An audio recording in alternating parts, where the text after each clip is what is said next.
गुरुर्ब्रह्मा गुरुर्विष्णुः गुरुर्देवो महेश्वरः गुरु साक्षात् परब्रह्म तस्मै श्री गुरवे नमः. तस्मै श्री गुरवे नमः. नमस्कार. आपण गीतेच्या 16व्या अध्यायामध्ये आहोत सध्या. 16व्या अध्यायामध्ये भगवान आपल्याला दैवी आणि आसुरी या दोन प्रकारच्या संपत्तींबद्दल, संपत्ती म्हणण्यापेक्षा गुणधर्म, दैवी गुणधर्म काय आहेत आणि आसुरी गुणधर्म काय आहेत याच्याबद्दल मार्गदर्शन करणार आहेत भगवान. तर आपण मागच्या वेळेस ते दैवी संपत्तीबद्दल विचार करत होतो आणि दैवी संपत्तीमधली पहिली जी आहे ती म्हणजे अभय. तर त्या अभयबद्दल आपण सुरुवात तर केली होती बोलायला, पण त्याच्यावर चिंतन फारसं केलं नव्हतं. त्याच्यातलं आपण करू आज चिंतन. पण त्याच्या आधी एक प्रश्न आलाय, तो आपण प्रश्न घेऊ की आपण व्यवहारामध्ये हा देह माझा आहे किंवा हा देह मी आहे किंवा मी कर्म करणारा करता हा जीव आहे, याच्यापासून आपली सुटका कशी होईल? तर संपूर्ण गीतेचं सार जे आहे ना, ते हेच आहे की आपल्याला, आपण स्वतःला जे मानतो आहोत ते बरोबर आहे किंवा नाही, आणि ते जर बरोबर नसलं म्हणजे आपल्याला मोह झालेला असला. मोह या शब्दाचा अर्थ, आपल्याला एखाद्या गोष्टीबद्दल अट्रॅक्शन वाटतं, तो मोह नाही आहे. मोह या शब्दाचा अर्थ संस्कृतमध्ये हा होतो की आपण स्वतःला जे समजून बसलेलो आहोत ते ते नसून दुसरं काहीतरी आहे. मोह म्हणजे आहे दोरी आणि आपल्याला दिसतोय साप. आपण स्वतः शुद्ध चैतन्य आहोत, परंतु आपण स्वतःला देह आणि जीव मानून बसलेलो आहोत. याला म्हणतात मोह. तर या मोहाचा नाश करण्यासाठी म्हणून गीता आहे.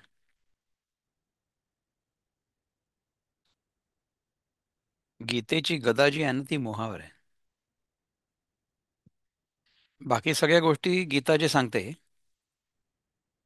त्या सगळ्या गोष्टी तो मोह नष्ट करण्यासाठी कराव्या लागणाऱ्या साधना किंवा पायऱ्या आहेत त्या. आपल्याला जोपर्यंत असं वाटत असतं ना की हा देह म्हणजे मी आहे, तोपर्यंत भगवान आपल्याला सांगतात की तुम्ही या देहानी सेवा करा. म्हणजे काय करा? निष्काम कर्म करा. मी हे काम केल्यामुळे मला काय मिळेल या भावनेने मी जोपर्यंत काम करत राहीन, तोपर्यंत मी त्या कर्ता भावामध्ये आणि कर्मफळामध्ये अडकलेला राहीन. म्हणजे समजा मी चांगलं कर्म केलं तर मला चांगलं फळ मिळेल, तर त्या फळाच्या आसक्तीने किंवा त्या फळाच्या स्वतःसाठी होणाऱ्या उपयोगासाठी, त्या आकर्षणामुळे मी ते कर्म करतो. हे म्हणजे सर्वसाधारण कर्म झालं, हे आपण सगळेजण करतो. अशा प्रकारे कर्म केल्यानंतर आपल्याला कुठल्या तरी फळाची प्राप्ती होते आणि ते फळ प्राप्त झाल्यानंतर आपल्याला सुख प्राप्त होतं. हे आपल्याला अगदी लहानपणापासून कळतं. म्हणजे कसं की मी रडल्यानंतर मला आई काहीतरी खायला देते. So if I cry then the mother will feed me. तर आई जेव्हा मला काहीतरी खायला देते तेव्हा मला खूप चांगलं वाटतं. So I enjoy the food that my mother gives me, so I cry. म्हणजे काय झालं की रडण्यामुळे हे फळ प्राप्त झालं. म्हणजे मग ते कनेक्शन माझ्या डोक्यात तयार झालं की हे कर्म केलं की हे फळ मिळतं. तर कर्म आणि कर्मफळाचा जो संबंध आहे, तो आपल्याला आपल्या अनुभवावरनं कळतो. मग आपण त्या दृष्टीने कर्म करायला लागतो. पण काही दिवसानंतर हे लक्षात येतं की आपण फक्त स्वतःच्या स्वार्थापुरतं जर आपण बघितलं, तर मग त्या कर्मामुळे तेवढ्यापुरतं बरं वाटतं, परंतु त्याचा जो दूरगामी परिणाम आहे, लॉंग टर्म इफेक्ट, तो तितका चांगला नाही आहे. हे आपण प्रत्येक गोष्टीमध्ये बघतो. मला एखादी गोष्ट आवडते म्हणून मी ती करणार, पण ती माझ्यासाठी चांगली आहे किंवा नाही, किंवा ती इतरांसाठी चांगली आहे किंवा नाही, ह्याच्याबद्दल मी विचारच नाही करत. हा झाला पशुचा विचार. पशु म्हणजे जे दिसतंय ते खरं आहे असं मानणं. पश्यंती इति पशु. पश्यंती म्हणजे जे डोळ्यांनी दिसतंय ते खरं आहे असं मानणं आणि त्यानुसार कार्य करणं. तर आता आपल्यामध्ये आणि इतर प्राण्यांमधला फरक सांगतो, की आपण जेव्हा आरशासमोर उभं राहतो ना, तेव्हा आपल्याला आपलं प्रतिबिंब आरशामध्ये दिसतं. तर अगदी लहान जेव्हा मूल असेल किंवा कुठलाही पक्षी असेल, प्राणी असेल, त्याला असं वाटतं की आरशामध्ये दिसणारं आपलं प्रतिबिंब म्हणजे दुसरं कोणीतरी आहे. फक्त मनुष्याचं मूल असं आहे की ज्याला काही दिवसानंतर हे कळायला लागतं की ते आपलंच प्रतिबिंब आहे. बाकी कुठल्याही प्राण्यामध्ये ती अक्कल नाही आहे. तर जोपर्यंत तो प्राणी आपल्या प्रतिबिंबाला सत्य मानत राहील, तोपर्यंत त्याला त्या प्रतिबिंबासमोर सोबत प्रतिस्पर्धा करायला आवडेल. कारण की त्याचं भय पण वाटेल.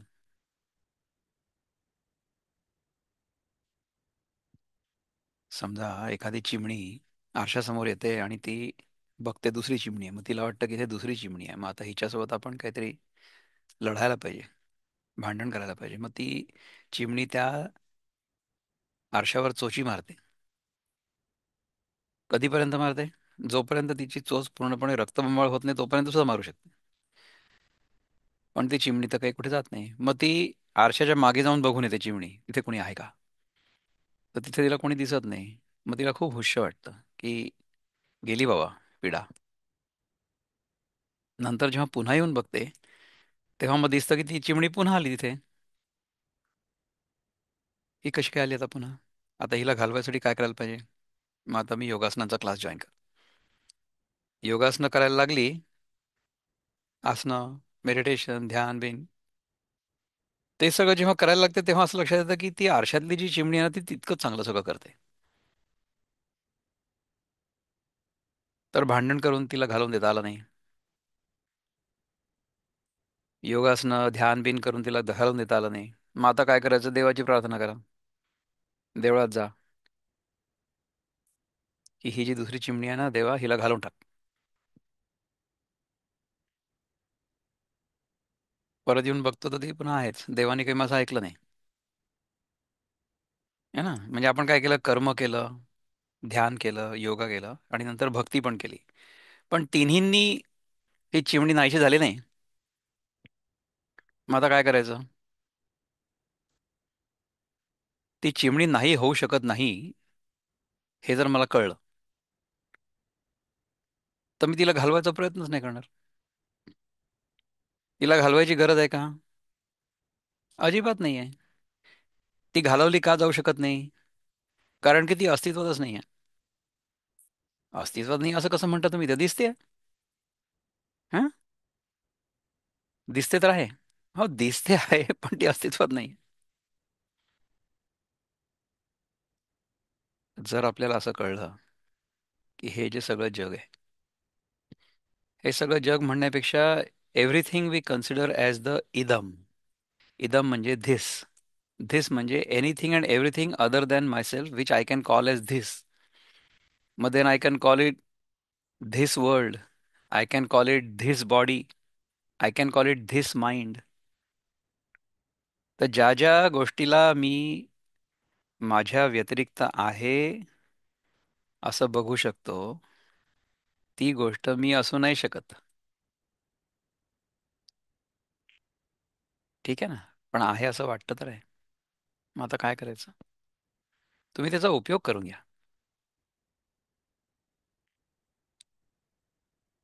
हा देह मी आहे असं मला वाटतंय ना, तर ठीक आहे, ह्याचा उपयोग कसा करायचा? ह्याचा उपयोग सेवा करायची. ह्या देहाने इतरांची सेवा व्हायला पाहिजे. अच्छा, ती सेवा चांगली करता येण्यासाठी हा देह स्वस्थ पाहिजे, सशक्त पाहिजे, सुदृढ पाहिजे, फ्रिक्शनलेस पाहिजे. समजा हा देह म्हणजे गाडी आहे, ही गाडी चालवत असताना जर खडखड खडखड आवाज येत असला तर काय होईल? चालणारच नाही गाडी. मग त्या गाडीतनं उतरून दुसरी गाडी बघावी लागेल. तसंच होत आहे आपलं. आपल्याला ही गाडी कशी चालवायची हे कळतच नाही. तर ती गाडी कशी चालवायची? भगवंतानी 6व्या अध्यायात सांगितलंय. युक्त आहार विहारस्य युक्त चेष्टस्य कर्मसु युक्त स्वप्नावबोधस्य योगो भवति दुःख.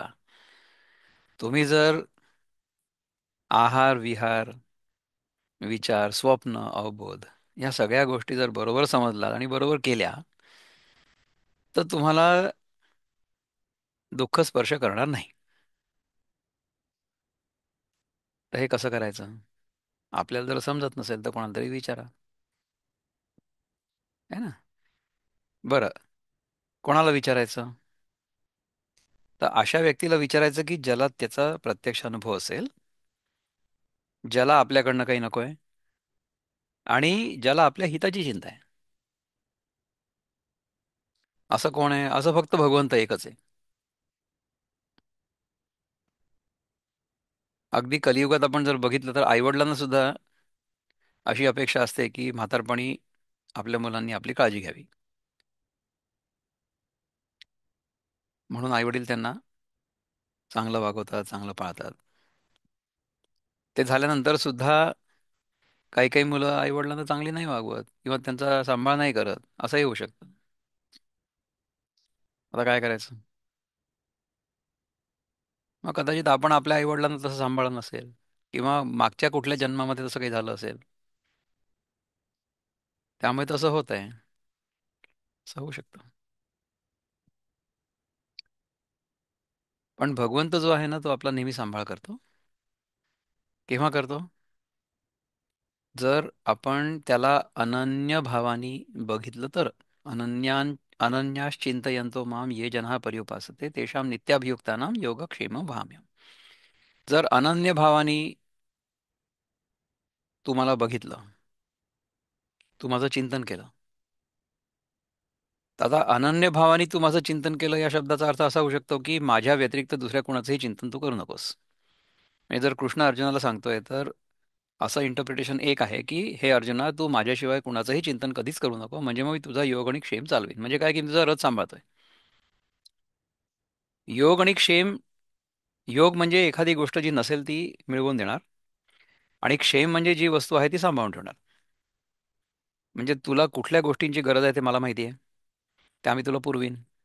जर तुला त्या गोष्टी मिळत नसल्या तर ह्याचा अर्थ हा आहे की त्या गोष्टी तुझ्यासाठी चांगल्या नाही आहेत. आपल्या जीवनामध्ये जर आपल्या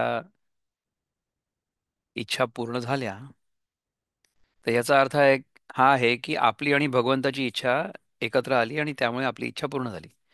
परंतु समजा आपली इच्छा पूर्ण नाही झाली तर ह्याचा अर्थ हा आहे की फक्त भगवंताची इच्छा पूर्ण झाली, आपली इच्छा पूर्ण झालीच नाही. त्यामुळे आपली इच्छा पूर्ण न होण्यामध्ये संपूर्णपणे भगवंताची इच्छा 100% आहे. 100% प्युअर भगवंताची इच्छा.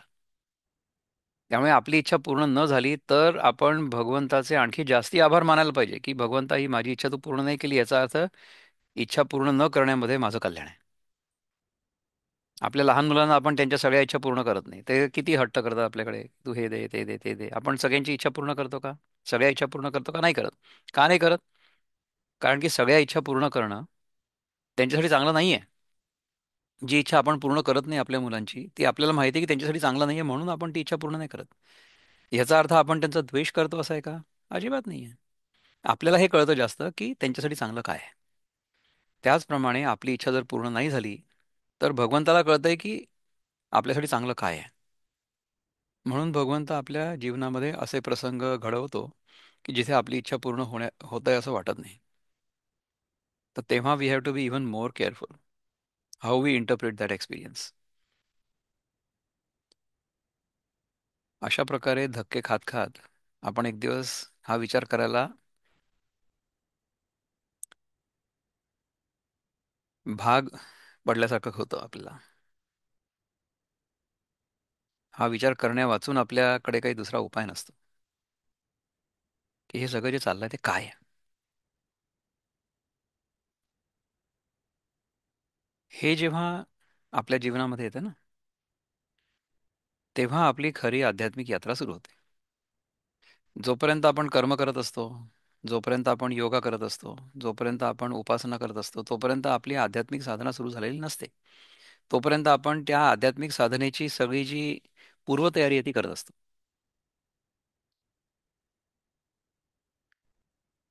नंतर मग काय होतं, की ह्या प्रश्नांची उत्तरं आपल्याला देवाच्या कृपेने कुठेतरी मिळून जातात.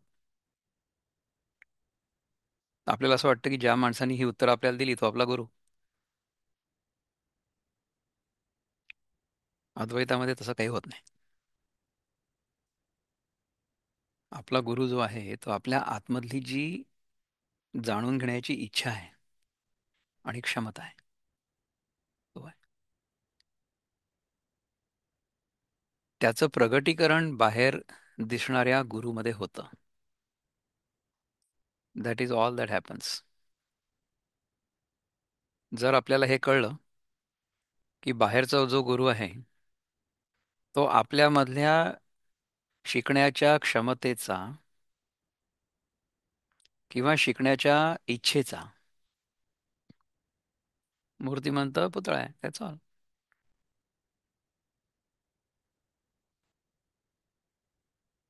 आपण ह्याच्याबद्दल चिंतन केलेलं आहे, की बाहेरच्या जगाचं दर्शन आपल्याला आपल्या आतमध्ये त्याच्या संवेदनांमार्फत होतं. शब्द, स्पर्श, रूप, रस, गंध.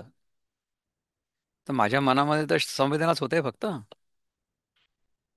जोपर्यंत ती संवेदना होत नाही माझ्या मनामध्ये, तोपर्यंत बाहेर जग आहे मला कळतच नाही. तर बाहेरचं जग हे माझ्याच मनाचं प्रतिबिंब आहे. हे जर मला कळलं, तर त्या प्रतिबिंबाबद्दल माझ्या मनामध्ये कुठल्याही प्रकारचं भय कसं राहील?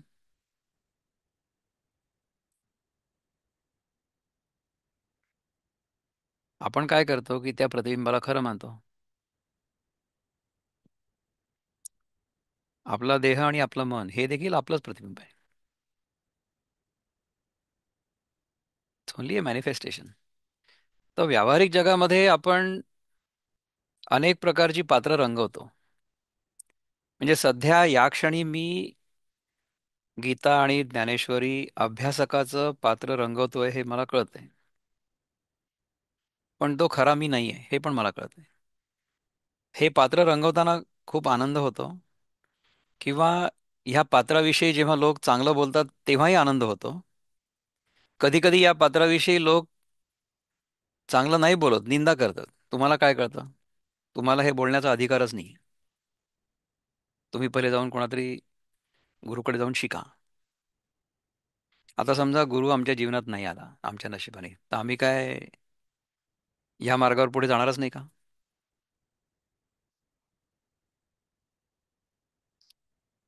दत्तात्रय महाराजांना 24 गुरु होते.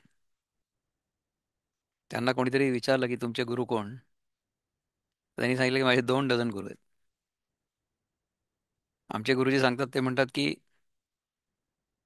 एक गुरु असेल तर खूप दरिद्री आहे. आपण जीवनातल्या प्रत्येक अनुभवावरनं शिकायला पाहिजे. आपल्या जीवनातला प्रत्येक अनुभव आपला गुरु असू शकतो. आपण जर शिकायची तयारी ठेवली तर, आपली शिकायची तयारी असली तर.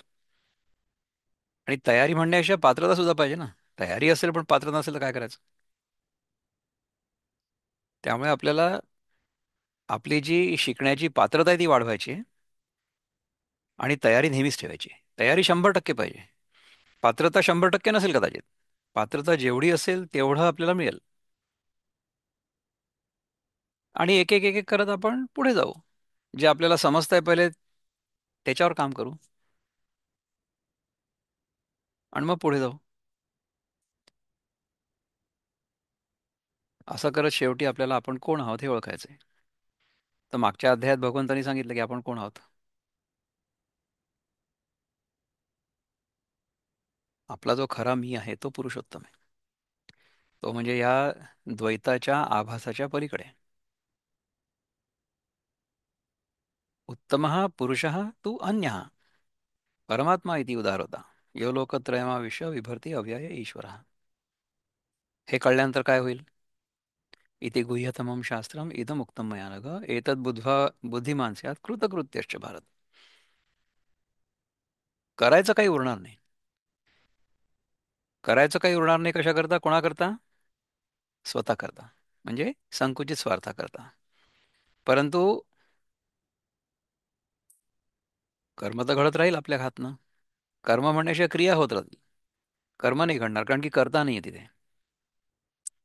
कारण की आपल्याला आधी जे सांगितलं होतं भगवंतानी ते पण कळलेलं आहे की ह्या सगळ्या प्रक्रिया ज्या आहेत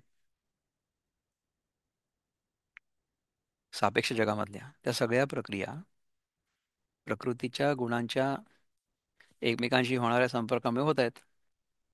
प्रकृती क्रियमाणानी गुणे कर्माणी सर्वशः, आपला फेवरेट श्लोक. परंतु आपल्याला असं वाटतं की आपण ते सगळं करतोय. आपण नसतो करत. प्रकृती आपल्याला तसं करायला भाग पाडते. म्हणजे कसं? ही प्रकृती देहामध्ये भूक निर्माण करते आणि आपल्याला खायला भाग पाडते. तर ते आपण किती खायचं, काय खायचं, कसं खायचं हे शिकू शकतो. कोणाकडनं? ज्यांना ते कळतं त्यांच्याकडनं. टेलिव्हिजनवर दिसणाऱ्या ॲडव्हर्टाइजमेंटच्या आधारावर नाही. टेलिव्हिजनवर ॲडव्हर्टाइजमेंट येते की तुम्ही संडे के संडे खाना मेरी जान अंडे, है ना? तर तसं नाही होत. आपण जर आपल्या मनातली शिकण्याची तयारी आणि पात्रता वाढवली तर जी आपल्याला शिकण्याची गरज आहे खरंच, ते शिकवणारा गुरु आपल्या जीवनामध्ये आपल्या दरवाजासमोर आपल्या दरवाजावर टकटक करत येईल. त्याला फक्त ओळखण्याची आपली तयारी पाहिजे. नाहीतर तुम्ही जर त्याला विचारलं की तुझं आधार कार्ड कुठे, how come you are a guru, how come you are claiming to be a guru, तर मग आपल्याला काही नाही करणार. जर मला कळलं की हे जग म्हणजे माझ्या मनाचं प्रतिबिंब आहे, तर त्या जगापासून मला भय कसं वाटेल? तरी सुद्धा समजा आपण एखाद्या गाडीमध्ये बसलेलो आहे. आपल्या गाडीतनं आपण चाललोय 100 किलोमीटरच्या वेगाने म्हणा, 120 किलोमीटरच्या वेगाने हायवेवर चाललोय असं समजा. समजा आपल्या काचेसमोर एक पक्षी आला. तर तो आल्याबरोबर आपण काय करू? आपण थोडंसं असं दचकून जाऊ. म्हणजे आपल्याला हे माहिती आहे की तो पक्षी आला तरी समोरच्या काचेवर आदळेल, परंतु आपल्यावर नाही आदळणार. किंवा तो काचेवर आदळणार पण नाही, कारण की त्या हवेच्या प्रवाहाने तो काचेच्या वर असा फेकला जाईल. पण आपण एकदम दचकू. माझ्यामध्ये आणि जगामध्ये अद्वैत आहे असं जर समजलो आपण, आणि आपण समजा समोरनं आगगाडी येते त्याच्यासमोर उभं राहिलो रुळावर, तर ती गाडी आपल्याला आपल्या शरीराचा चेंदामेंदा केल्याशिवाय राहणार नाही.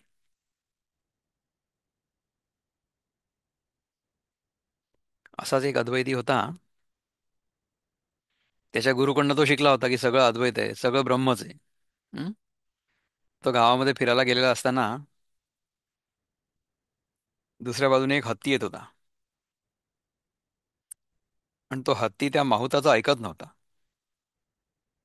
तर लोक त्याला सांगत राहिले की अरे बाबा बाजूला हो, तिकडनं हत्ती येतोय. मला गुरुजींनी सांगितलंय की सगळं जग म्हणजे ब्रह्ममय आहे, त्यामुळे तो हत्ती देखील तर ब्रह्मच आहे. नाही झाला बाजूला. तो माहूत पण ओरडून ओरडून सांगत होता, अरे बाबा बाजूला हो, हा हत्ती माझ्या आटोक्यात नाही आहे, त्यामुळे तो तुला इजा करू शकतो. तो म्हणतो नाही, अद्वैत. तर तो हत्ती त्याला सरळ सोंडेनी उचलतो, गरागरा फिरवतो आणि फेकून देतो. आणि मग त्याला खूप लागतं, खरचटतं, जे काय होत व्हायचं असेल ते होतं.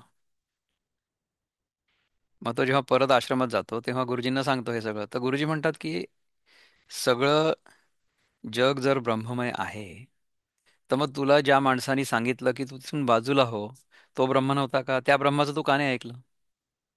किंवा जो माहूत तुला ओरडून ओरडून सांगत होता की तू बाजूला हो, तो हत्ती तुला इजा करू शकतो, त्याचं तू का नाही ऐकलं? तो ब्रह्म नव्हता का? फक्त हत्ती ब्रह्म एवढं तुला कळलं, माहूत ब्रह्म होता हे नाही कळलं. व्यावहारिक जगामध्ये आपल्याला जगण्यासाठी जगण्याचे जे नियम आहेत ना, त्याला म्हणतात धर्मशास्त्र. ते जर आपण शिकलो आणि व्यवस्थित केलं, तर आपण या जगामध्ये चांगले राहू आणि चांगलं राहायला पाहिजे आपण.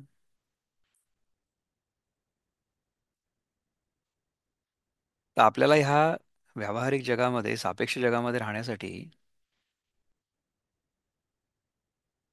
काही आरोग्याचे नियम आहेत, काही आपल्या कुटुंबाचे नियम आहेत, काही आपल्या समाजाचे नियम आहेत, काही आपल्या देशाचे नियम आहेत, काही आपल्या पर्यावरणासाठी, निसर्गासाठी करण्याचे काही नियम आहेत. ह्या सगळ्या नियमांचं पालन आपण जर केलं, तर आपण या सापेक्ष जगात चांगलं राहू.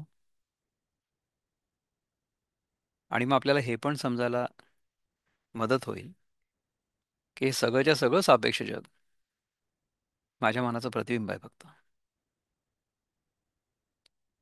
त्यामुळे तीन गोष्टी होतील. एक तर आपल्याला त्याचं भय वाटणार नाही. अभयम सत्व संशुद्धीर, त्याचं अभय जे आलं ना, अद्वैताच्या बोधामुळे जगाचं भय वाटणं बंद होतं. म्हणजे अर्थात संपूर्ण गाडी आली तर आपण बाजूला होऊ, तेवढे प्रॅक्टिकल तर आपण राहायला पाहिजे. दुसरं म्हणजे आपल्याला त्याच्याबद्दल आसक्ती नाही होणार, कारण की ते आभासात्मक आहे. आभासात्मक म्हणण्याच्या अनित्य आहे, म्हणजे आत्ता आहे नंतर नाही. त्यामुळे जेवढा त्याचा उपयोग आहे तेवढा करायला काही हरकत नाही आहे. तर मला भूक लागली असेल तर मला जेवायला काही हरकत नाही, आणि जितकं माझं जितकी माझी क्षमता असेल तितकं खायला काही हरकत नाही. पण त्याच्यानंतर भगवंत जो माझ्या पोटातलं अन्न पचवतोय, अहम वैश्वानरो भूत्वा प्राणिनाम देहमाश्रिता, त्याला आपण तेवढा वेळ देणं आवश्यक आहे. कसं ठरवायचं? भूक लागेल ना पुन्हा. जोपर्यंत भूक नाही लागत आहे तोपर्यंत नका जेवू.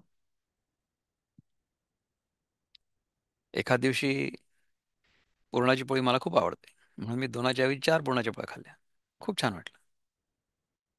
तर नंतर समजा मला 8 तासांनी भूक लागणार होती, त्याच्याऐवजी 10 तासांनी लागेल.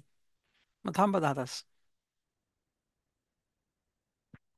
ही जर शिस्त पाळता येत नसेल तर आपण जास्त खायला नको.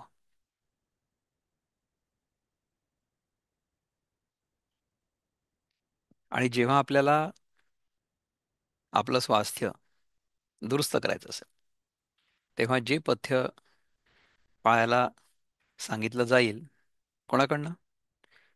अनुभवी व्यक्तीकडनं. ते पथ्य आपण पाळू. ते झाल्यामुळे आपला मोह नष्ट होईल. मग काय होईल की तुम्ही जे पात्र वठवत असाल ते वठवा, परंतु ते पात्र मी नाही आहे हे तुम्हाला नेहमी माहिती असेल. म्हणजे आत्ता फक्त असं सांगितलं की ते गीतेच्या साधकाचं, अभ्यासकाचं मी पात्र वठवतोय, परंतु तो मी नाही हे मला कळतं. त्याच्यानंतर मग मी दुसरं कुठलंही पात्र वठवेन. मग ते पात्र चांगलं वठवायचा प्रयत्न करायचा आपल्याला. सगळी पात्र आपण चांगली वठवायचा प्रयत्न करू, परंतु आपण कोण आहोत हे कधीच विसरायचं नाहीये. हा आपल्या मनातला मोह नष्ट करण्याचा उपाय आहे. आणि अभय ही जी पहिली दैवी संपत्ती आहे, ती म्हणजे काय हे समजण्याचा देखील उपाय आहे. So let me see if I can get Dnyaneshwari on to the screen. दुसऱ्या रीतीने अद्वैत भावाच्या विकासाने आपल्याहून दुसरं हे आपला आत्माच आहे असं मानून भयाची गोष्ट हद्दपार करून टाकणं, त्याला अभय म्हणावं. पाणी बुडवू ये मिठाते, तव मिठची पाणी आते, तेवी आपण झालेनी अद्वैते नाशे भय. पाणी मिठाला बुडवायला येते, तो मिठच पाणी होते, मग त्याला बुडण्याचं भय कसलं? त्याप्रमाणे आपण अद्वैत रूप झालो असता भयाचा नाश होतो. अगा अभय येणे नावे, बोलिजे ते हे जाणावे, सम्यक ज्ञानाचे आगवे धावणे हे. बाबा अर्जुना, अभय नावाने ज्याचा उल्लेख केला जातो ते हे समजावं. हे अभय म्हणजे सम्यक, म्हणजे यथार्थ ज्ञानाच्या बरोबर असणारा व त्याचे सर्व प्रकारे रक्षण करणारा शिपाई आहे. आता सत्वशुद्धी जे म्हणजे आता सत्वशुद्धी जे म्हणजे ते ऐशा चिन्ही जाणीजे. तरी जळे ना विझे राखोंडी जैसी. आता सत्वशुद्धी म्हणून काय आहे, ती अशा लक्षणांनी ओळखायची. सत्वशुद्धी झाली याचा अर्थ काय आहे, तर राखोंडी जशी जळत नाही आणि विझत नाही. का पाडिवा वाढी न मगे, अवसे तुटी सांडूनी मागे, माझी अतिसूक्ष्म अंगे चंद्रू जैसा राहे. अथवा शुक्ल प्रतिपदेच्या कलेची वाढ घेऊन किंवा अवशेष झालेल्या कलांचा ऱ्हास मागे टाकून, या दोन स्थितींच्या मध्ये चंद्र जसा अतिसूक्ष्म रूपाने राहतो. म्हणजे तो चंद्र तसाच आहे, फक्त तो अमावस्येच्या दिवशी अजिबात दिसत नाही. प्रतिपदेपासून थोडा थोडा थोडा थोडा दिसायला लागतो. पौर्णिमेपर्यंत तो पूर्ण दिसतो. ह्या सगळ्या त्याच्या कला आहेत वेगळ्या वेगळ्या. ह्या सगळ्या कलांमध्ये सुद्धा चंद्र जसा आहे तसाच आहे. त्याच्यामध्ये काही बदल घडत नाही, फक्त दिसतो वेगळा वेगळा आपल्याला. कारण की पृथ्वी स्वतःभोवती फिरते, चंद्र स्वतःभोवती फिरतो, चंद्र सूर्याभोवती चंद्र पृथ्वीभोवती फिरतो, पृथ्वी सूर्याभोवती फिरते. या सगळ्या फिरण्यामध्ये चंद्राच्या वेगळ्या वेगळ्या कला आपल्याला दिसतात. चंद्र आहे तसाच आहे. ना तरी वार्षिया नाही मांडली, ग्रीष्मे नाही सांडली, माझी निजरूपे निवडली गंगा जैसी. अथवा वर्षा ऋतूतील पूर ओसरला आहे आणि ग्रीष्म ऋतूतील ओहोटीस आरंभ झाला नाहीये. ह्या दरम्यानच्या काळात गंगेचं स्वाभाविक स्वरूप जसं स्पष्ट दिसतं, तैसी संकल्प विकल्पाची ओढी, सांडूनी रजतमाची कावडी, भोगिता निजधर्माची आवडी, बुद्धी उरे. त्याप्रमाणे संकल्प विकल्पांची ओढ टाकून, आपल्या मनामध्ये जे संकल्प आणि विकल्प येतात त्यांची ओढ टाकून, म्हणजे करण्यासारख्या गोष्टी आपल्याला आकृष्ट करतात किंवा काही गोष्टी आपल्याला आपल्यापासून दूर ढकलतात. We are attracted by certain things and we are repelled by certain things. आणि रजतमाचे कावड म्हणजे ओझं. रजतम म्हणजे काय की रज म्हणजे करण्याची प्रवृत्ती आणि तम म्हणजे आराम करण्याची प्रवृत्ती. ह्याचं ओझं टाकून आत्मचिंतनाचे प्रेम भोगणारी बुद्धी आपल्या मूळ स्वरूपाने राहते. आपण कोण आहोत हे जर नेहमी लक्षात राहिलं, तर रजोगुण देखील फार जास्त डोकं वर काढणार नाही आणि तमोगुण पण नाही काढणार. म्हणजे काय होईल की युक्त आहार विहार असे होईल आपलं. आपण खूप जास्त काम पण नाही करणार आणि खूप जास्त झोपणार पण नाही. जेवढी आपल्याला आपली क्षमता असेल त्याच्या प्रपोर्शनमध्ये आपण काम करू. इंद्रियवर्गी दाखविलिया, विरुद्धा अथवा भलिया, विस्मयो काही केलिया नुठी चित्ती. वाईट अथवा चांगल्या विषयांना इंद्रिय समुदायाने दाखवलं असता काही केल्या चित्तात चलबिचल उत्पन्न होत नाही. म्हणजे एखादा विषय आकर्षक असू शकतो, एखादा विषय अनाकर्षक असू शकतो, परंतु त्या दोन्हींमुळे चित्तामध्ये खळबळ नाही माजणार. म्हणजे काय होईल की दुःखेशु अनुद्विग्न मना पण होईल आणि सुखेशु विगत स्पृहा पण होईल. सुखाची स्पृहा पण नाही राहणार आणि दुःखामुळे आपण फार उद्विग्न पण नाही होणार. गावा गेलिया वल्लभू, पतिव्रतेचा विरह क्षोभू, भलते सणी हानी लाभू न मनी जेवी. पती गावाला गेला असता पती वियोगजन्य मोठ्या दुःखात कितीही नुकसान अथवा लाभ हे झाले असता, जशी पतिव्रता मनावर घेत नाही. पती गावाला गेलेला आहे, त्यामुळे ती दुःखात आहे. त्यामुळे त्याच्यामध्ये नुकसान झालं की लाभ झाला, ह्याच्याबद्दल जी पतिव्रता स्त्री आहे तिला काही फरक पडेल का? तेवी सत्स्वरूप रुचलेपणे, बुद्धी जे ऐसे अनन्य होणे, ते सत्वशुद्धी म्हणे केशी हंता. त्याप्रमाणे आत्मस्वरूपाची गोडी लागल्यावर बुद्धीने जे पतिव्रतेप्रमाणे आत्मस्वरूपी अनन्य होणं, त्या बुद्धीच्या अनन्य होण्याला केशी दैत्याला मारणारे जे भगवान श्रीकृष्ण आहेत ते सत्वशुद्धी असं म्हणतात. म्हणजे कसं आहे की माझं खरं स्वरूप म्हणजे शुद्ध आत्मस्वरूप आहे. याच्यामध्ये मी अनन्य भावाने नेहमी राहतो. कसं, जशी पतिव्रता आपल्या पतीच्या चिंतनामध्ये नेहमी राहते. पतिव्रता स्त्री हा, फक्त सगळ्या स्त्रिया नाही. तसं जर आपण राहत असू तर त्याला म्हणतात सत्व संशुद्धी. म्हणजे काय की मी स्वतः कोण आहे ह्याचा विसर मला कधीच पडत नाही, परंतु मी सगळी पात्र वठवत राहतो. दैवी गुणांचं वर्णन सुरू आहे. अभय नंतर सत्व संशुद्धीर. आता आत्मलाभाविखे ज्ञानयोगा माझी एकी, जे आपुलिया ठाकी हावे भरे. आता आत्मप्राप्तीविषयी ज्ञान आणि अष्टांग योग या दोहींपैकी जे आपल्याला अधिकारानुरूप साधेल त्याची उत्कट इच्छा अंतःकरणात बाळगणं. आपल्याला कुठल्या मार्गाने ज्ञान प्राप्त होईल हे आपल्या क्षमतेवर अवलंबून असतं. आपल्याला जे सहज साध्य आहे, सहज शक्य आहे ते करावं माणसाने. जे नाही येतं ते करायची उगीच्या उगीच आपण जीवाची ओढाओढ करू नये. हं? फरफट करू नये. तेथ सगळी ये चित्तवृत्ती त्यागो करणे या रीती, निष्कामे पूर्णाहुती हुताशी जैसी. ज्ञान अथवा अष्टांग योग या दोन्हींपैकी ज्याची उत्कट इच्छा उत्पन्न होईल त्या ठिकाणी सर्व चित्तवृत्तींना अशा रीतीने अर्पण करावं की जसं निष्काम पुरुषाने अग्नीमध्ये पूर्णाहुती द्यावी. जो मार्ग आपल्याला ठीक वाटत असेल ना आपल्यासाठी त्याच्यामध्ये आपण स्वतःला झोकून द्यावा.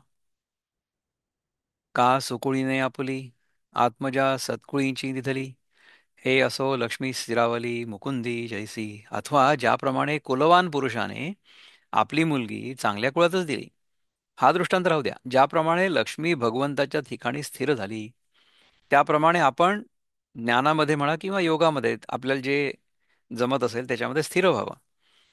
तैसे निर्विकल्पपणे जे योग ज्ञानीच या वृत्तिक होणे, तो तिचा गुण म्हणे श्रीकृष्ण नाथू. त्याप्रमाणे अनन्य भावाने योगाच्या ठिकाणी अथवा ज्ञानाच्या ठिकाणी हे वतनदार होऊन राहणं तो दैवी संपत्तीचा तिसरा गुण होय, असं श्रीकृष्णनाथ म्हणतात.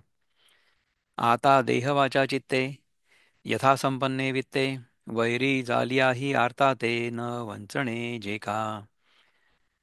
आता जो कोणी संकटाने पीडित असेल तो शत्रू देखील का असेना त्याला आपल्या अनुकूलतेप्रमाणे द्रव्याने कायावाच्या मनाने प्रतारणा न करता जे अर्पण करणं त्याला पत्रपुष्पछाया फळे मूळ धनंजया, वाटेचा न चुके आलिया वृक्षू जैसा. अर्जुना ज्याप्रमाणे वृक्ष वाटेने येणाऱ्यास पानं फुलं मुळं देण्यास चुकत नाही,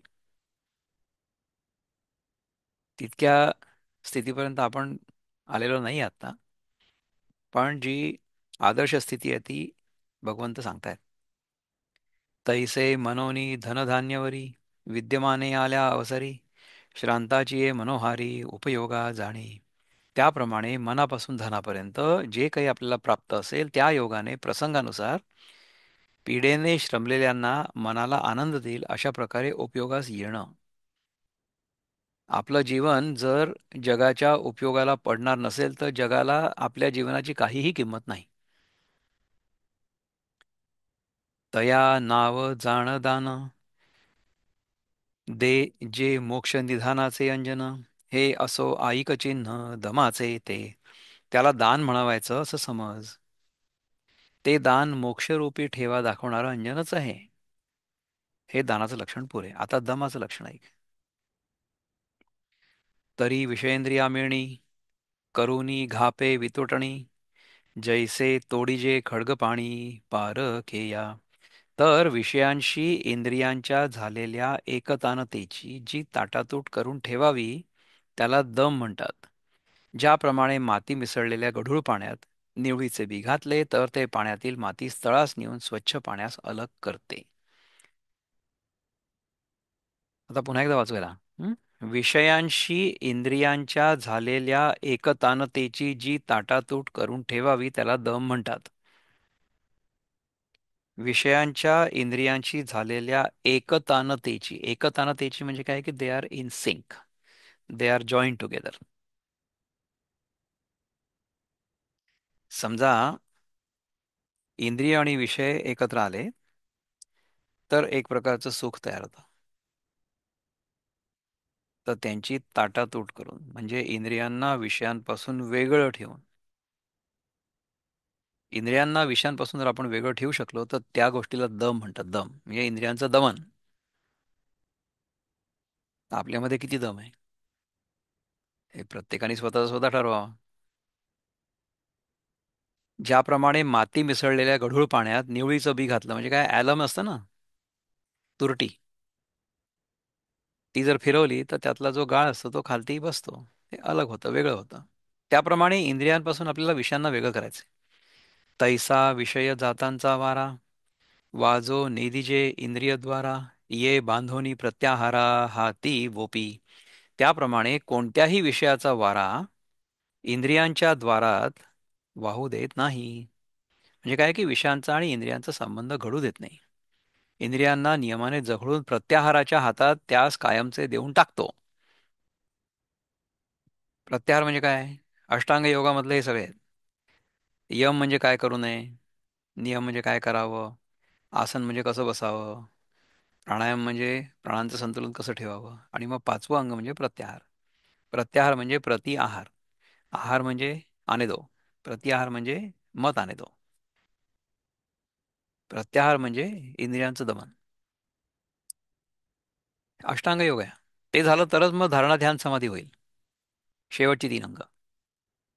आतुला चित्ताचे अंगवरी, प्रवृत्ती पळे पर बाहेरी, आगी सुईजे दाही ही द्वारी वैराग्याची. प्रवृत्ती आत चित्तापर्यंत सर्वांचा त्याग करून साधकाला संपूर्णतया सोडून बाहेर निघून जाते. आणि पुन्हा प्रवृत्ती उत्पन्न होऊ नये म्हणून दहाही इंद्रियांच्या द्वारात वैराग्याचा अग्नी ठेवतो. योगमार्गामध्ये आपण जर प्रत्याहार केला खरोखरच, तर आपल्या ज्या प्रवृत्ती असतात त्या सगळ्या प्रवृत्ती संपूर्णपणे नष्ट होऊन जातात. म्हणजे साधकाला सोडून चालल्या जातात. आणि जो साधक आहे तो पुन्हा प्रवृत्ती उत्पन्न होऊ नये म्हणून दहाही इंद्रियांच्या द्वारात वैराग्याचा अग्नी ठेवतो. दहा इंद्रिय कुठली आहे? पाच इंद्रिय तर ज्ञानेंद्रिय आहेत, पण पाच कर्मेंद्रिय पण तर आहेत ना. आपली जीभ आहे कर्मेंद्रिय, आपण जिभेने बोलतो. हातपाय आहेत. आणि नंतर एक्सक्रिटरी ऑर्गन्स आहेत, मलमूत्र बाहेर फेकून देण्यासाठी. ही जी कर्मेंद्रिय आहेत ती कर्मेंद्रिय सुद्धा आपण आटोक्यात ठेवतो. त्यांच्या द्वारात म्हणजे त्यांच्या विषयांशी होणाऱ्या संपर्कामध्ये इंद्रिय जी आहेत आपली ती दरवाजे जे असतात ना तशी आहेत, किंवा खिडक्या. दरवाजामध्ये उभं असताना आपल्याला बाहेरचं पण दिसू शकतं आणि आतलं पण दिसू शकतं. तुम्ही विचार करा की समजा एखादा मुलगा किंवा एखादी मुलगी सारखी येऊन खिडकीजवळ किंवा दरवाजाजवळ येत असेल, तर कोणाला तरी शंका येईल ना घरातल्या माणसाला, "हे काय सुरू आहे?" समजा विचारलं की, "बाळा तू काय करतेस?" "आजी, मी दारात येऊन आणि घरात काय चाललंय ते बघते." असं समजा त्या मुलीने आपल्या आजीला सांगितलं, तर आजीला विश्वास बसेल?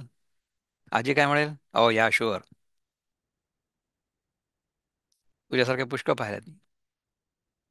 दरवाजामध्ये येऊन जर आपण बसलो तर आपण घराच्या आत काय चाललंय ते बघायला नाही बसणार, बाहेर काय चाललंय ते बघायला बसू. तर तिथे आपल्याला वैराग्याचा अग्नी ठेवायचा म्हणजे काय की फायरवॉल, सो दॅट बाहेरचं जग त्या दरवाज्यातून आत येणार नाही. ह्याला म्हणतात प्रत्याहार. ह्याला म्हणतात दमन इंद्रियांचं. श्वासोच्छ श्वासोच्छ्वासाहुनी, श्वासोश्वासाहुनी लिहिलंय ना, श्वासोश्वासाहुनी बहुवसे, व्रते आचरे खरपुसे, वसंतिता रात्री दिवसे नारायणू जया. नारायणकु नारायणुक, नारायणुक जया. हा शब्द काय मला माहित नाही, पण आपण लेट अस सी याचा अर्थ काय की श्वासोच्छ्वासाहून पुष्कळ आणि कडक अशा व्रतांचं आचरण करतो. आणि ती व्रते रात्रंदिवस आचरण करीत असताना ज्याला एक क्षणभरही विश्रांती सापडत नाही, अशी व्रत समजा पाळत राहायला माणूस, म्हणजे काय की इंद्रियांचं दमन करतोय तो. पै दमो ऐसा म्हणिपे, तो हा जाण स्वरूपे, यागार्थो ही संक्षेपे सांगो ऐक. दम असं ज्याला म्हणतात त्याचं हे वर सांगितल्याप्रमाणे लक्षण आहे असं समज. आता यज्ञाचाही अर्थ थोडक्यात सांगतो ते ऐक. तरी ब्राह्मण करुणी धुरे, स्त्रियाधिक पैल मेरे, माझारी अधिकारे आपुला लेनी. तर मुख्य ब्राह्मणापासून आरंभ करून तो अखेर स्त्रियाधिक शेवटापर्यंत मधील सर्वांनी आपापल्या वर्णाश्रम धर्मानुसार जे काही करणं योग्य आहे ते करणं म्हणजे यज्ञ. जय अजय सर्वोत्तम भजनीय देवता धर्म, ते तेणे यथागम विधी यजिजे. ज्याला जे आश्रय करण्याला योग्य असं सर्वात चांगले देवधर्म वगैरे असतील त्यांचे त्याने शास्त्रात सांगितलेल्या विधीप्रमाणे अनुष्ठान करावं. आपल्याला जे काही आपल्या वर्णाश्रम धर्मानुसार सांगितलं गेलं असेल त्याचं अनुष्ठान करायला काही हरकत नाही. जैसा द्विज षटकर्मे करी, शूद्र तया ते नमस्कारी, की दोही सही सरोभरी निपजे यागू. उदाहरणार्थ ब्राह्मण अध्ययनादी 6 प्रकारची कर्मे करतो तर शूद्र त्याला नमस्कार करतो. तर ह्याच्यामध्ये ब्राह्मण श्रेष्ठ आहे आणि शूद्र कनिष्ठ आहे असं समजण्याची काहीच आवश्यकता नाही. ती फक्त वृत्ती आहे. ब्राह्मण वृत्तीसमोर शूद्र वृत्तीनी नतमस्तक राहावं अशी अपेक्षा आहे, व्यक्तीनी नाही, वृत्तीनी. की दोघांचा की दोघांनाही सारखाच यज्ञ उत्पन्न होतो. म्हणजे काय की दोघांनाही आपापल्या अधिकाराप्रमाणे यज्ञ केला तर सारखंच फळ मिळतं. एकाने नमस्कार केल्याने त्याला तेवढंच फळ मिळतं आणि एकाने यज्ञ केल्याने त्याला तेवढं फळ मिळतं. पण दोघांनी एकमेकांचं काम केलं तर मग दोघांचंही काम बिघडेल. तैसे अधिकार पर्यालोचे, हे यज्ञ करणे सर्वांचे, परी विष फळाशेचे न घापे माझी. त्याप्रमाणे आपापल्या अधिकाराचा विचार करून हे सर्वांचं यज्ञ करणं आहे, परंतु या यज्ञाचं आचरण करण्यात फलाशेचं विष कालवू नये. यज्ञ केल्यामुळे मला काय मिळेल हे जर माझ्या डोक्यात आलं तर ती फलाशा त्या यज्ञामध्ये विष कालवेल. आणि मी करता ऐसा भावो, नेदिजे देहाचेनी द्वारे जावो, ना वेदाज्ञेसी तरी ठावो होई जे स्वये. आणि देहाच्या हातून होणाऱ्या कर्मांच्या कर्तेपणाचा अहंकार उत्पन्न होऊ देऊ नये. पण वेदाने करायला सांगितलेल्या कर्मांच्या विधानांना आपण स्वतःच ठिकाण होऊन राहावं. आपण ती सगळी कर्म करावी, परंतु मी करता आहे किंवा ह्या कर्म केल्यामुळे मला काहीतरी फळ मिळेल आणि त्याच्यामुळे मी सुखी होईन या भ्रमातनं आपण फक्त दूर व्हावं. अर्जुना एवं यज्ञू सर्वत्र जाण साधन्यू, कैवल्य मार्गींचा अभिज्ञू सांगाती हा. अर्जुना, अशा प्रकारचे लक्षण असलेला आणि सर्वांच्या आचरणात येणारा हा यज्ञ आहे असं समज. हा यज्ञ म्हणजे मोक्षाच्या वाटेवरील माहितगार वाटाड्या आहे. तो यज्ञ जर आपण केला तर त्याच्यामुळे आपल्याला मोक्षाचा जो रस्ता आहे तो स्पष्टपणे दिसेल. आता चेंडुवे भूणी हाणिजे आता चेंडुवे भूमी हाणिजे, नव्हे तो हाता आणिजे, की शेती बी विखुरिजे परी पिकी लक्ष.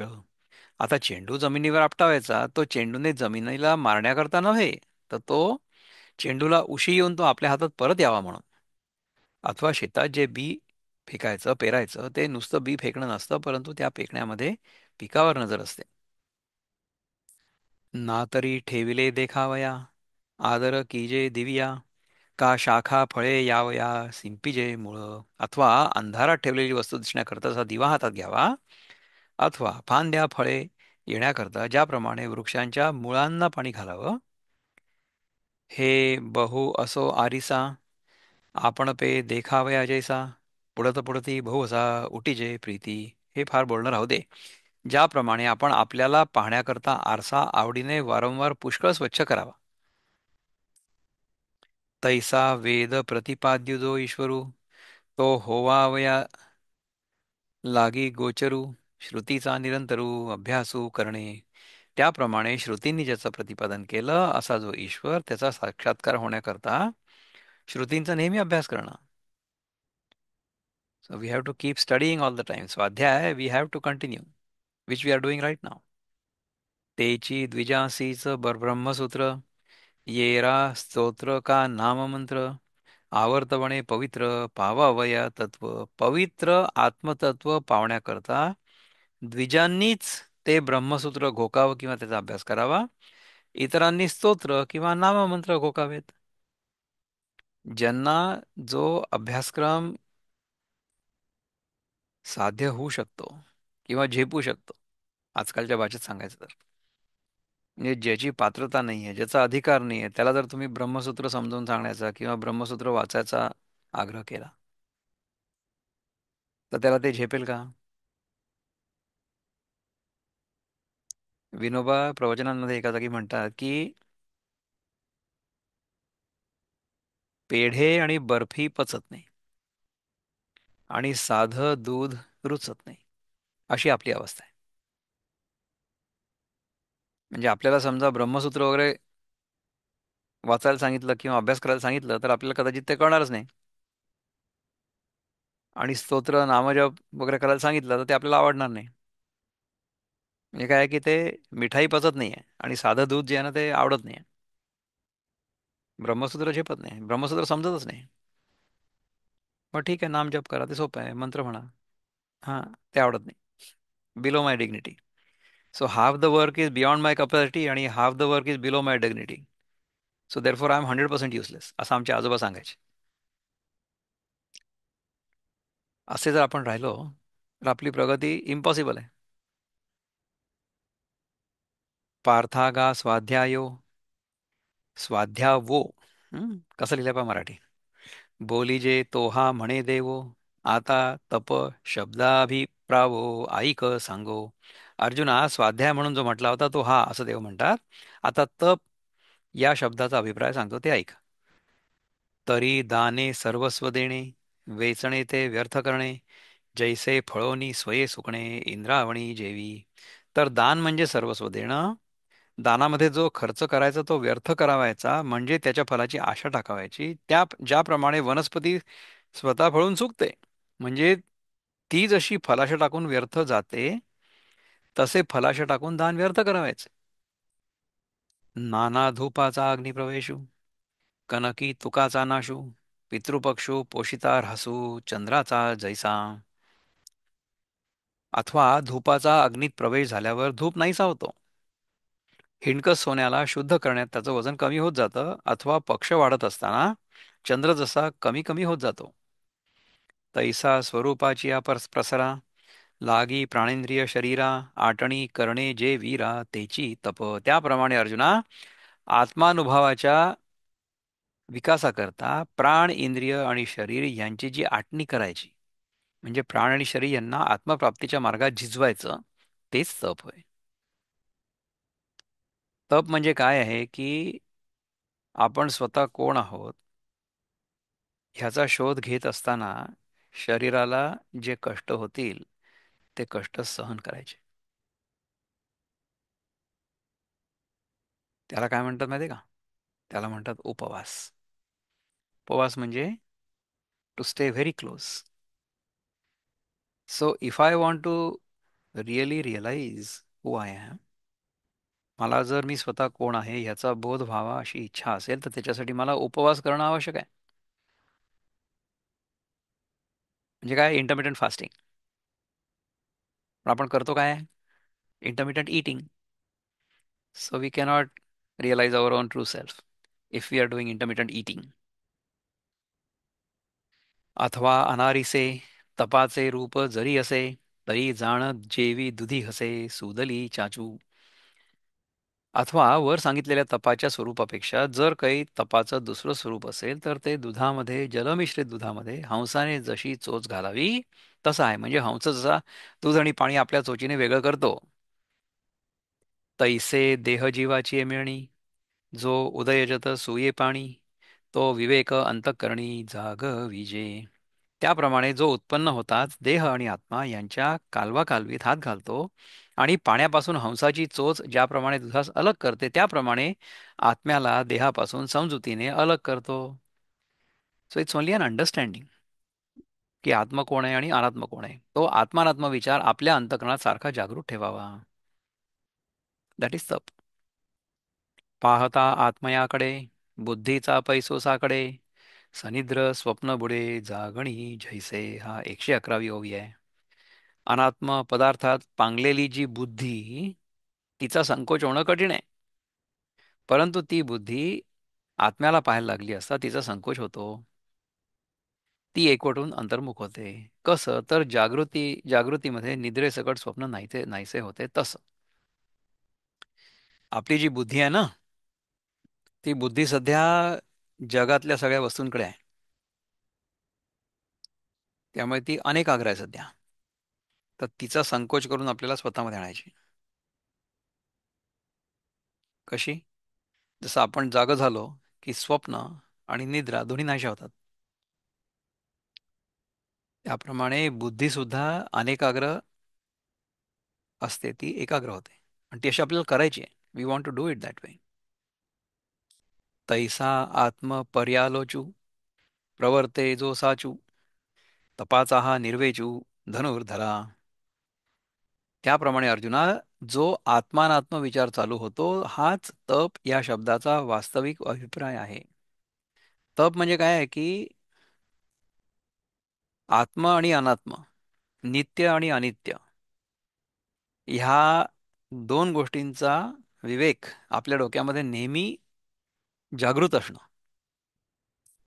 आणि प्रत्येक वेळेस आपण जी नित्य वस्तू आहे, जी आत्मवस्तू आहे, तिच्यावर लक्ष केंद्रित करून फक्त तिला धरून अनात्म वस्तू अनित्य वस्तूला आपण सोडून देतो कन्सिस्टंटली. याला म्हणतात तप. आता बाळाच्या हितीस्तन्य, जैसे नानाभूती चैतन्य तैसे प्राणीमात्री सौजन्य आर्जव ते. आता स्तनातील दूध जसं सर्व मुलांचं हित करणार असतं, अथवा भिन्न भिन्न प्राण्यांच्या ठिकाणी जसं चैतन्य सारखं असतं, त्याप्रमाणे प्राणीमात्रांशी वागण्याचा जो सर्रास भलेपणा तो आर्जव होय. पुन्हा एकदा वाचतो याला.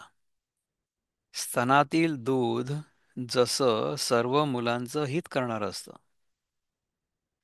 अथवा भिन्न भिन्न प्राण्यांच्या ठिकाणी जसं चैतन्य सारखं असतं, त्याप्रमाणे प्राणीमात्रांशी वागण्याचा जो सर्रास भलेपणा ते म्हणजे आर्जव होय.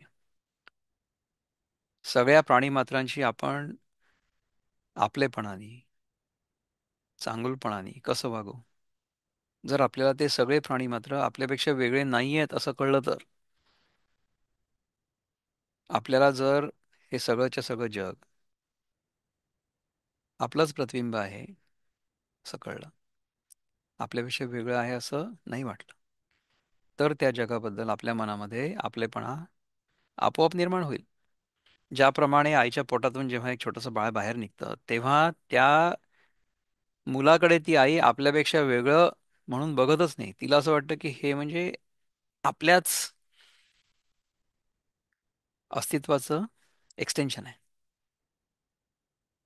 म्हणून त्याच्यावर तिचं प्रेम साहजिक असतं, करावं नाही लागत. असं प्रेम ज्ञानेश्वर माऊलींचं आपल्या सगळ्यांवर होतं, म्हणून त्यांना माऊली म्हणतात. म्हणजे ते स्वतः स्त्री नव्हते, त्यांचं लग्न झालेलं नव्हतं, त्यांना मुलं नव्हती, तरी सुद्धा सगळं जग त्यांना माऊली म्हणतं. अशा प्रकारे आपण हा दुसरा श्लोक बघितला. ही पहिला श्लोक आहे, अभयम सत्व संशुद्धीर. दुसरा श्लोक कुठे होता? पहिला श्लोक संपलाय आज. 3 सत्र आपली झाली याच्यावर आता चिंतन. त्याच्याबद्दल कोणाच्या मनात काही प्रश्न असला तर तुम्ही बोलू शकता, किंवा काही शंका असली,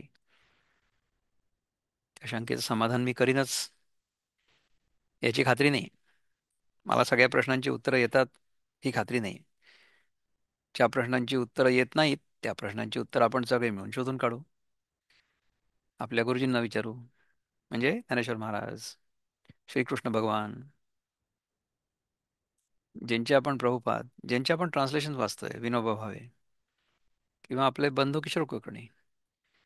त्यांनी आपल्याला कठीण भाषा सोप्या आजच्या मराठीमध्ये कन्वर्ट करून दिलेली आहे. ते जर आपल्याला नसेल कळत तर मग काय करायचं? तर आतापर्यंत आपण जे शिकलो त्या चिंतनात आपण राहू आणि पुढच्या वेळेस पुन्हा भेटू.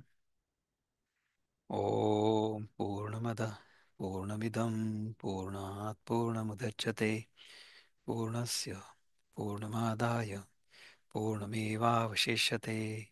ओम शांति शांति शांति. हरि ओम श्री गुरुभ्यो नमः. हरि ओम. नमस्कार.